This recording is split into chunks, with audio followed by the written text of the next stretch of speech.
Ahoj, já jsem Florian. A já jsem Eliška. A toto je naše škola. Chodíme do 4. třídy. A spolu sem s námi chodí dalších 250 dětí z Prušánek a Josefova. Pojďte se podívat, jak to u nás vypadá.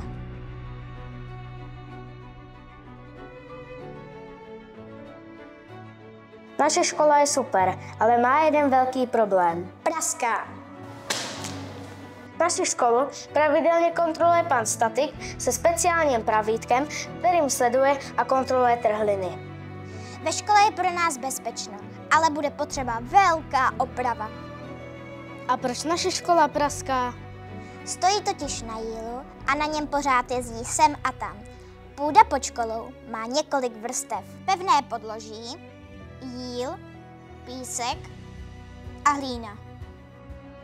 Musí se podepřít dlouhými piloty, aby už nikam neutíkala a nepraskala. Pak se musí celá opravit, abychom zase mohli otevřít všechna okna. Opravy už začaly s bouráním tělocvičny, která měla taky hodně prasklin.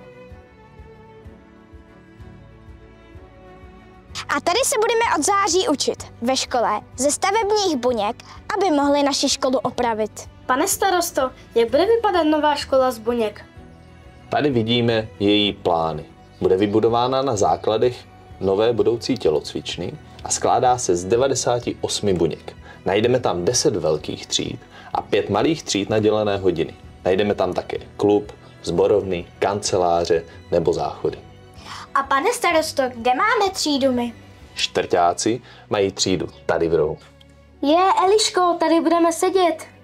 A zajímá vás, kde teď cvičíme, než bude nová tělocvična? Na kuželně. Na kulturáku. A na hřišti. A když se do naší školy vrátíme? Celý projekt má 4 etapy. V první etapě se celá škola podepře, aby už nepraskala. V druhé etapě se opraví všechny třídy a chodby. Ve třetí etapě nám vymění okna a udělají zelenou střechu. Ve čtvrté etapě pak zachytíme déšť, abychom mohli vodu dále využívat. A pane starosto, máme na to peníze? Peníze tady hrají samozřejmě zásadní roli. Bez peněz školu rozhodně neopravíme. Ale je to v zásadě úplně stejné, jako když si chcete třeba zrekonstruovat s rodinou dům. Na tu rekonstrukci můžete poskládat peníze z několika zdrojů. V první řadě šáhnete k úsporám. Obec má samozřejmě z dřívějška také úspory, ke kterým právě v těchto chvílích šáhne a využije je na rekonstrukci. Druhou možností při větších rekonstrukcích nebo stavbách je úvěr. To znamená, že požádají banku o to, aby jim půjčila nějaké peníze na tu rekonstrukci a pak každý měsíc tuto půjčku splácí. Stejně tak obec požádá banku, aby na tuto rekonstrukci nějaké peníze půjčila. Třetím a velmi důležitým zdrojem, o který budeme žádat, jsou tzv. Dotační programy.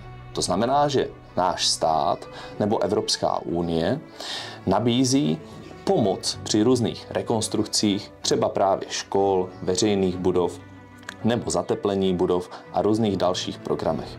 My se snažíme požádat o tyto peníze a věříme, že získáme co nejvíc, tak abychom si nemuseli brát příliš velký úvěr. Toto všechno jsou zdroje, které poskládáme do toho balíku, který na rekonstrukci potřebujeme. Abychom ale nemuseli dlouho čekat na to, že poskládáme celý ten velký balík peněz, který potřebujeme, rozdělili jsme rekonstrukci do několika etap a budeme postupně dávat peníze dohromady na každou tu etapu, které na sebe budou navazovat. Všechny etapy dohromady nás budou stát určitě přes 100 milionů korun. Ale pořád je to výrazně levnější než stavba celé nové školy, protože stavba nové školy se pohybuje v několika stovkách milionů. Děkujeme všem, kteří naší škole pomáhají. Ahoj!